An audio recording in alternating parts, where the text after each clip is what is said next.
How you doing, everybody? Brian Sr. here. If you are a true blue, red-blooded, liberty-loving, Bible-thumping, gun-toting, truth-seeking, fed up with the status quo, tyranny-smashing, tossing the tea overboard, American patriot, agent of change, then you are in the right place. We're going to put our heads together. We're going to do what Americans do best. We're going to solve problems. We're going to educate one another.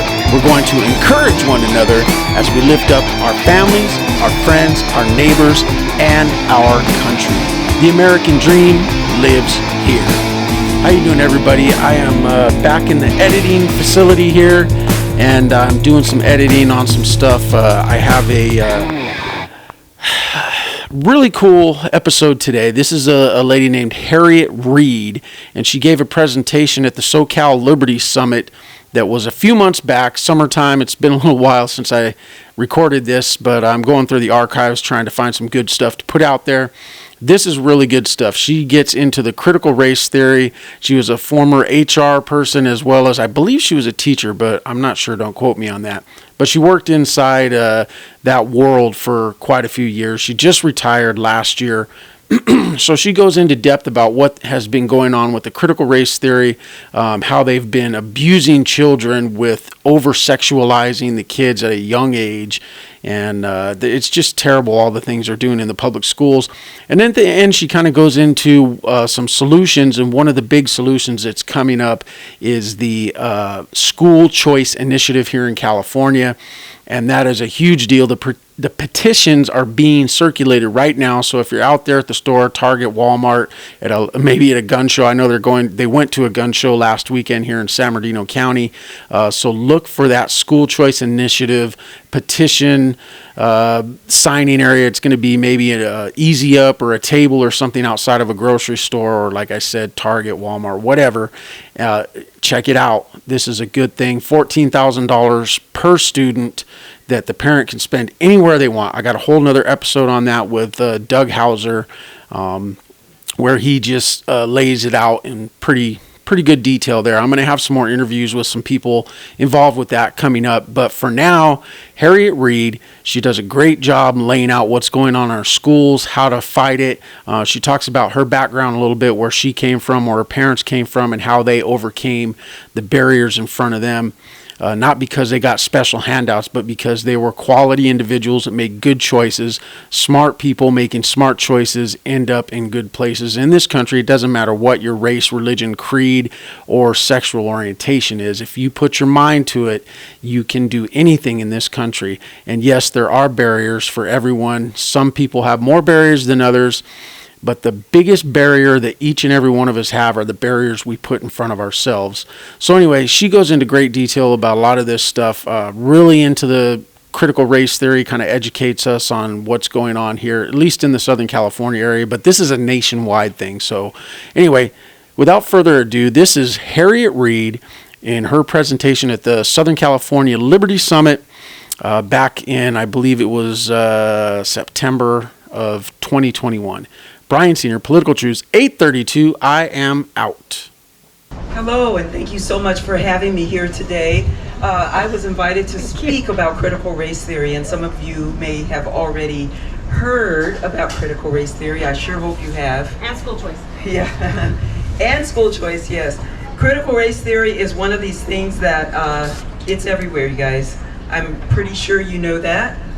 It is in our schools, it's in our jobs, wherever you work, especially if you have a government job, and it is also, unfortunately, in our military. So this is something that I think people they know what it is, but they don't know how to fight it. And I think that I hope I give you some tools to be able to fight it. So that's good. Yeah. Okay. Yep. Okay, so pretty much we know that critical race theory is always, or is in your schools. And I know some of you don't have children in school, but it's not a reason to not fight this fight, because you have to live with these people that the schools are churning out. These are people that are going to end up in your neighborhood. And these are people, they might be your grandchildren, or they might be your children, they might be your nieces or nephews. I certainly have a few, who believe in this stuff. And they've had it in the black community, I want to tell you, for years and years and years. Los Angeles Unified School District has been teaching critical race theory for probably on to 20 years or better. Long Beach Unified, same thing. All of the major urban area schools have this critical race theory going, and it's nothing that you want to be a part of. These are some of the terms that they use, and they use these terms to make you feel as though you don't understand this, you're not smart enough, you don't have all those letters behind your name. And I want to tell you, you don't need letters behind your name to understand what this stuff is. Most of these words, you've seen them before. Some of them are made up, like the intersectionality. They just make this stuff out of whole cloth. I tell you, it's really something. And they make you feel as though you don't know what it is. But I can tell you that there are words that you do know what they are, and they change the definition of it. And it reminds me of some of the things that Charlene was talking about, because one of the things that they take away from us is common language. When you take away that, then they make you feel very warm and fuzzy about some of the words that you hear, and you think, oh, diversity, inclusion, equity, that sounds really nice. It's horrible. Whenever you see those three words together and it has a consultant on the end, that's your new race hustler. That's I'm just telling you like it is. That is what it is. And you need to recognize it for what it is. You'll see them at your job. You'll see them in schools. And they come in and they pay these people a lot of money to turn your life topsy-turvy for no reason. One of the things, this is like a very long definition for critical race theory, but the only part that really is very important is society must be fundamentally transformed through moral, economic, and political revolution. You better believe they mean that. When they say it, they mean it, and they're going to do it, and they've been doing it, and they've been doing it drip, drip, drip, so you don't notice. And lately it's been a flood, and we had that pandemic so that people could see what their kids were being taught. So this helped us quite a bit, but that you better believe if they said it. So they give us a playbook. The playbook is basically they hire this DEA consultant, their race hustler. And the one that got hired all over Orange County is Danielle Nava. And right on her front page, it says, we offer services through a critical race lens. And you know, when you talk about equity, you think they're talking about they're going to make everything better for everybody, right? That's a communist term. And they're talking about equity of outcome. They're not talking about giving everyone an equal opportunity. They're talking about creating the same outcome for everyone. It's impossible. You can't do it. So basically, the playbook, here's one of your these are the race hustlers that made it possible for these no-name race hustlers, like Robin DiAngelo, this guy Kendi. These are the ones that made it possible for them to follow in the footsteps of Al Sharpton and Jesse Jackson and Maxine Waters. Those are the old race hustlers. Thank you. And basically what they want to do, the next thing they tell you is that because of George Floyd and this horrible summer that we had, that we've got to implement this critical race theory in your district. It was just horrible how this man was treated. And it really does irritate me, because one of the things that they've done in the black community for many years is that they've used people like athletes as role models. Since when is an athlete a role model? I mean, it's wonderful if, you know, say your son or daughter runs track like I did, and you look at some of the wonderful track stars of yesteryear and all that, that's one thing. But to raise all these athletes up as though they're heroes, it's unfortunate, and it shouldn't happen. And really, my dad was my role model. Yes. And my mother. But they used this playbook, and one of the things that was very interesting to me is how they took this statue, 700-pound statue of George Floyd. It's almost turning this guy into a saint. And it was just so, it was so wonderful when that lightning strike hit that mural. I must have laughed for like 3 days. It was so wonderful. Awesome. It really was. And you know what my parents would have done, and you know, I didn't tell you about my background. My parents and I, all my family, born in Birmingham, Alabama. And we actually moved here in 1959. And so all of us, my parents at least, grew up with the whole Jim Crow, all of that. One of the things that they would have taught me, they had great common sense. I had a really great childhood, and they taught me things like, for example, if you don't want to end up like this guy, the very first thing that you should know, don't be a criminal. That's how you don't do that. And the second thing you do is that when you see that the police is about to pick you up or after you or whatever, don't just down the drugs, okay? If you're gonna be dumb and take the drugs, okay, but don't take a mouthful like that, it could kill you. Probably what killed him, but anyway. But then the third thing, and the most important thing that he didn't realize, and that should have been a teachable moment for every kid in America, is that he should not have resisted arrest. Amen. Why resist arrest? And the way my parents taught me, what my dad said, he said, look, I'm gonna explain this to you, and you gotta realize I grew up in the 60s, okay? He said, if you get picked up by the police, he said, please save your dime for somebody else, because daddy is not gonna hawk the house over you. That kept me straight in line. I knew exactly when, and I knew he wasn't coming for me. And he wouldn't let my mother come for me. I knew it. But the other thing that he told me is that if they do pick you up, go peacefully. We'll fix it. At that point, I know my dad would have done everything possible to make sure that I was treated fairly or that the right thing happened. But you don't resist arrest. And one of the other playbooks that they use, or part of the playbook, is that they tell you that we have to create this equitable environment, a safe environment for all the kids. And what they're doing is that they're actually not doing their duty by the children when incidents on campus happen. There are supposed to be disciplinary measures in place. And the reason that they don't do these disciplinary measures, there's a lot of reasons, but the biggest one is because they don't want to miss that daily rate. They don't want to kick that kid or suspend that kid from school because they want that money to continue flowing in. And so this makes it very difficult for teachers to teach. And so that's why you don't have a safe environment for children. You don't need to pull in this critical race theory to create a safe environment. Actually, it makes racist people. And what they next do is they picked a human relations task force. So this human relations task force came through, and they handpick them. They make sure that they don't pick anybody like you guys. You guys show up at conservative meetings, they're gonna avoid you like the plague. They want people who are in with their agenda. So that's who they pick to be on their human relations task force. And then once they put all this stuff together, then they turn around and they create all these things like the ethnic studies course. And they don't give you the constructive ethnic studies course, they give you the critical race theory version of the ethnic studies course. They whet their appetite by telling them, oh, we want to include all the different cultures and all the different ethnicities that help make America great. Okay, fine, but you don't need to do it in a critical race theory way. There is a constructive ethnic studies course. And this is one of the main things about what they do in the ethnic studies course, is that they change your child into a social justice warrior. That's their goal. They don't care about the rest of whatever these minorities or other people did to help America. They want to turn your child into a social justice warrior, to have them at every event that they think is important. They won't be at a pro-life rally.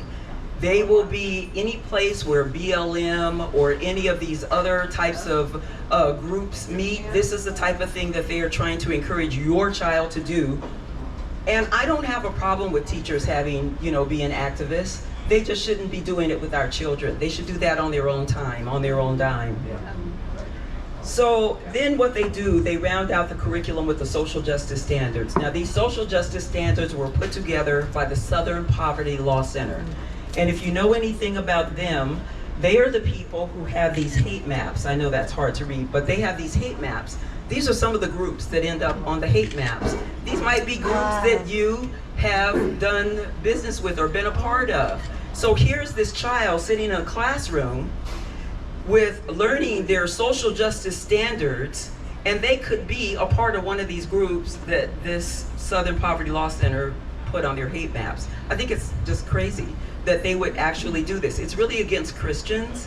And what they're trying to do with all this identity, the 4 domains on the social justice standards are identity, diversity, justice, and action. They always have the action in there. That's the social justice warrior part. But the identity part, it's very scary, because one of the things that they do is that they want to either recruit your child or change your child into something.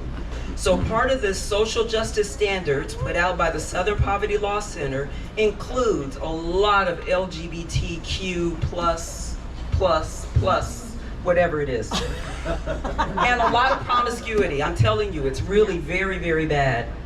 They also, they actually tell kids, this is what they tell them, that, you know, it really depends on how you feel which restroom you should use. So it doesn't mean that you should use maybe one restroom or another. These transgender athletes, I feel so sorry for the girls on these teams. I played sports my whole life. I would have been devastated to have to run track or play basketball against guys that I knew I would never have a chance against. And that not only are they humiliating, but they're taking their scholarships too. Because, you know, once you know, that's how a lot of people go to college. That's how they get out of wherever situation they're in, and they're able to go to these colleges. They take that from them. And then you have the white shaming, that's, you know, par for the course. And for people of color, it's victimhood forever. So you get to point your finger at whomever you think made life bad for you, or made it so that you didn't get what you wanted out of life. And that is the worst thing to tell a child, because anytime you point the finger at someone else, that means that you have lost control of the situation. You can't control these other people you're pointing the finger at. You can't make them do something for you. But as long as you maintain that control, you can change yourself. You can navigate that situation, which is what my dad did and my parents did when they moved here from Birmingham, Alabama. My dad was 30 years old when he moved here, and somehow he figured out how to retire at 55. Wow. And finally, they create the social justice warrior. So that this social justice standards, just so you know, it's K through 12. Every subject, every grade. So they make sure that they're going to get that into your child no matter what, and it's very dangerous. So some of the things that they say, this is under the identity, and this comes from their Learning for Justice, I think it is, website. When we're born, sometimes doctors and caregivers get it wrong. So they don't even bother calling you a parent. They call you a caregiver. And I heard from a lady today at another event that she said, and she works in the homeless shelters and other places, what they're starting to put now on the birth certificates are parent 1 and parent 2. So they're trying to take your child, and I'm just warning you that this is what's going on. They've been at it for years, and now it's just kind of out in the open. They also, under the diversity, they recognize that most of the teachers are white. So one of the things that they say about teachers is that they really don't have the right to believe that those with power have a right to emotional and psychological comfort. So in other words, because you're white and you come to school, you're supposed to shame yourself. You're supposed to confess your white privilege. You're supposed to demean yourself for the benefit of these other people, and you don't get to feel comfortable. And as a former HR, what I would tell people, you need to sue. This is illegal. This stuff is illegal. It is. And then you have the immigration. Now, I personally have no problem with ICE. Maybe some people do. I feel like they keep our country safer. I don't know what good it does with the border open. But, you know, I mean, on a theoretical basis, you want to have ICE in place. But these people on this Learning for Justice website somehow believe that ICE is a bad guy. And somehow we're supposed to put our children between ICE and whoever they're after. That's nuts. Now, if these teachers, again, if they want to do this on their own time, their own activists, whatever, fine. But don't involve children in this. It's not right. And then finally, they talk about Black Lives Matter is an effective social structure to effect change. Now, I have to agree with them on that. It's been very effective. Because look at all that has happened since they started burning cities last summer. But it's not a reason to involve your child in BLM. So these are the people they praise. They praise people like Angela Davis. You remember who she is? It's awful. A domestic terrorist. And they glorify this woman. It's really something.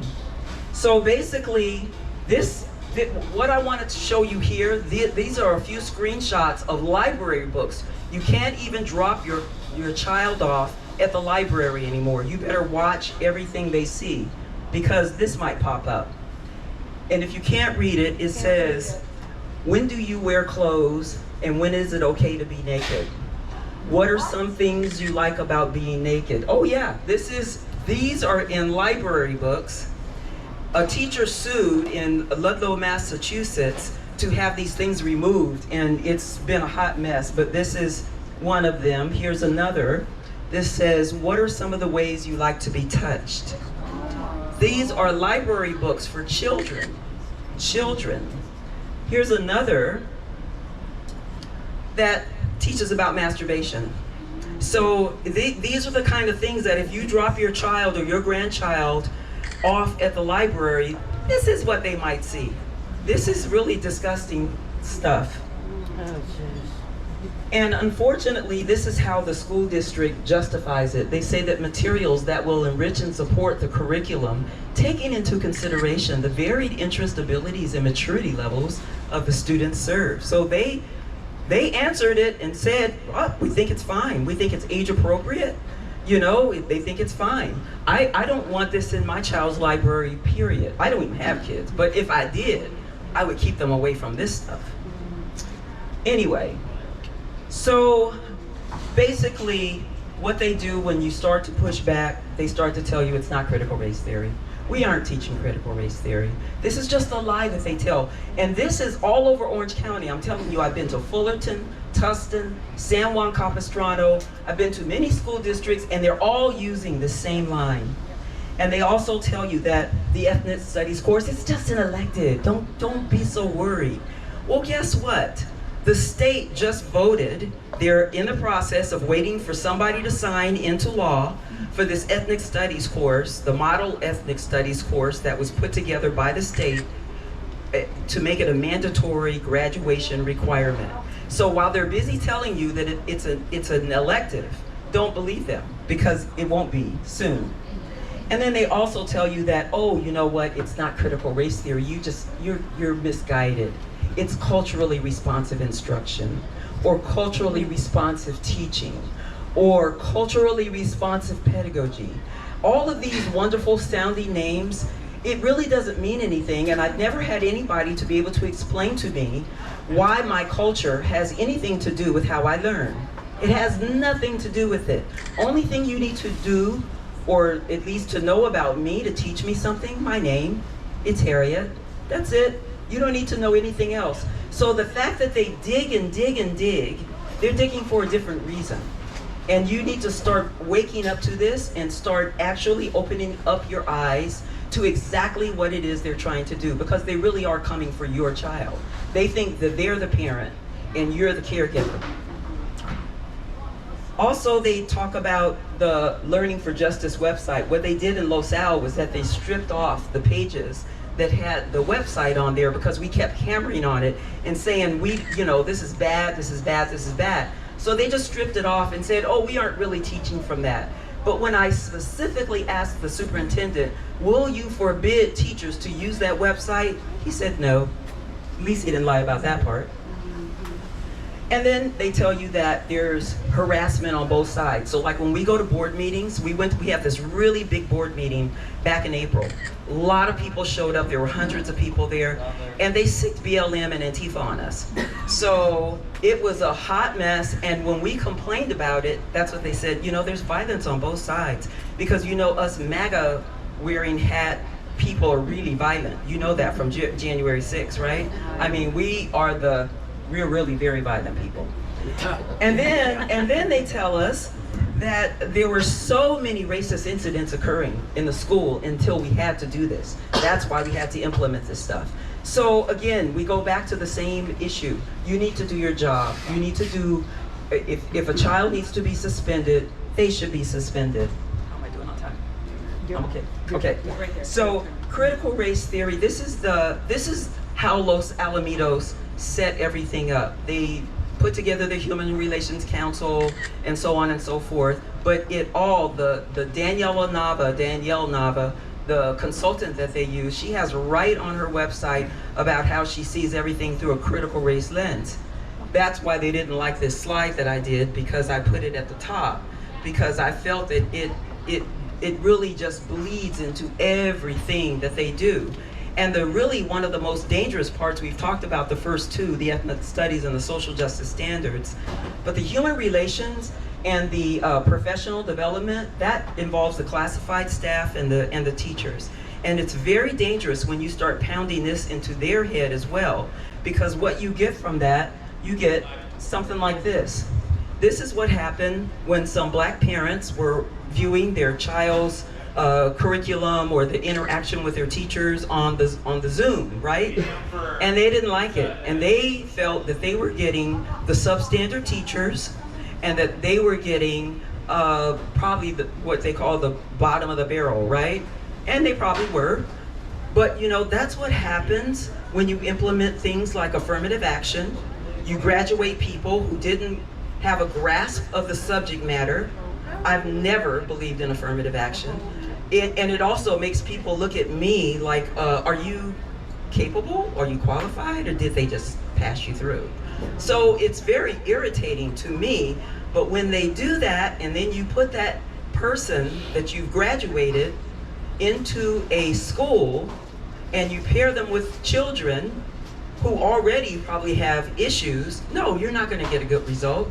And now they're starting to see it. So these are some of the consequences of the equity that they thought they wanted. And this is how they justify it. They do these bogus studies where they say, oh, the reason that we have so many black and brown people in jails is because when you start these suspensions at the middle school level and the high school level, these people end up in prison. Well, guess what? If you had suspended those people and allowed them or expelled them or whatever, and let them go sit with mommy and daddy. Let mommy and daddy figure it out. They don't have to invest the rest of the school district. If they end up in jail, that's personal choices and decisions that they made. And there is I don't think that they can find any causal effect between kicking kids out of school and the fact that they end up in jail. If you were a little criminal and your parents weren't correcting you, then yeah, you're gonna end up in jail. That's what happens. And then this is how far they take it. This was a black principal at a school in Atlanta. They separated their children by race, actually separated them in the classroom. So there were like 6 white classrooms of, different classrooms of white children, and there weren't that many black people, so there were only 2 classrooms of black children. And when the black mother came and complained, then she wanted her child to go to this other teacher. They go, oh no, that's a white class. So this is how nuts, this is how crazy they're taking this. This is in Atlanta. It's August 12th. Yeah. I believe it was a black teacher, but it was definitely a black principal and a black parent that tangled with that. I mean, so we're back into segregation now. That's how far this is taking us. Yes, full circle. This came from a teacher in Long Beach Unified School District, and this is some of the junk that they teach teachers. This is in a professional development class. So in other words, they are glorifying or accepting when you speak incorrectly, they're saying it's okay. And when I went to school to be a teacher, they actually said to me, don't correct a child in class. Don't correct them because it's embarrassing. So in other words, I'm supposed to allow them to say, mouth instead of mouth. This is unconscionable, and this is actually child abuse, in my opinion. This is child abuse. Now, my mother was a teacher, and I can tell you, you would have got corrected. I don't care where you were. You could have been in front of the president, and she would have looked at you like, and she would have said it, and you would have had to repeat it. So you would never, ever do that again. But this is what they do. So now, at least they're telling the truth, because the NEA, the National Education Association, this is the largest teachers union that there is. These people actually said it. They said that we're going to make sure we teach critical race theory, and we're going to do it in all 50 states, and we're going to do it in 14,000 school districts. So at least somebody told the truth. Now, they didn't tell the truth for long, because as soon as they put that up, they snatched it down because they got a lot of backlash. But they also said, and they put money with that too. So it's not an idle threat. They actually funded it, and they approved it in their union. They funded it. The other thing that they're going to do is they decided that they're going to actually go after parents who push back against the critical race theory. So they funded that part too. So I say that no matter what they do, we stand up together. Hell yeah. Yes, because no matter what. So I'm not going to go through all these laws, but I just want you to see that many of these things that they are teaching and that they're doing to the teachers, to the students, it's against the law. So it's against the Constitution, it's against the California Constitution, it's against the California Code. It is against so many different laws, and I encourage, this is why God had me retire on December 31st, 2019. No way. I'm not kidding. Wow. That was my retirement date. And I think he wanted me in a different fight, because he knew I wasn't going to do this stuff, because I would be telling the employees, you need to sue these people. I would tell them. And he knows I would lose my job. I would not be running around asking people if they were vaccinated. I wouldn't do any of that. I wouldn't wear a mask. So he just took me out of that situation and put me in a different spot. Wow. It was good. Okay. So anyway, the things that I want you to do, and I'm just going to put them up here really quickly. I want you to, next steps, go to your school board meetings, find out what's going on, do your research. You guys can be school board members, get elected to the school board. I've met these people, they're not that bright. You can do this. I promise you. Honest. Seriously. You can do it. You can do it. And this is the most important thing right here. This is our way out, because there are some school districts that it's never going to leave.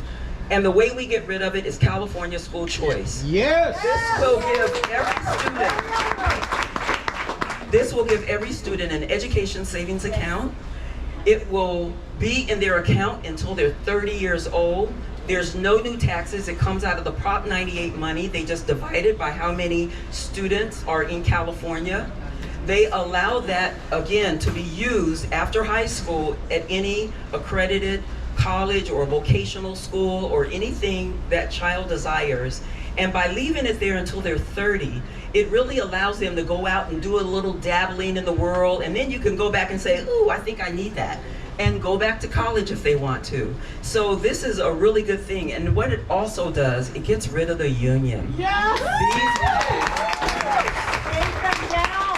These are our worst nightmare. They're the reason that one of the big reasons that education has just really devolved and just changed in awful ways. So it will also create a lot of competition. I know lots of people who want to start schools. I know a couple teachers who want to start schools. Let's let that competition flow. It'll be just like restaurants. When it's a bad restaurant, what do? You don't go back, right? If it's a good restaurant, there's a line out the door. That's the way it rolls. And that's the way it should be with our schools. So, and finally, it will offer an olive branch for those people who think critical race theory is so wonderful. They can start their own school. Yeah. And I will defend their right to have it. So I hope that you all, the school choice is coming out in October, the first weekend in October. They are asking for all volunteers to pick a church, be in front of that church with a petition. And you can go to school choice, californiaschoolchoice.org to sign up and let them know what church you will be in front of for that day. And just help us get the 1.5 million signatures that we need in the first month, because this is a bipartisan issue. Everybody will like this. And I really think that if you care about all children, you will vote this in. Thank you so very much. Harriet Reid, everyone. Harriet Reid.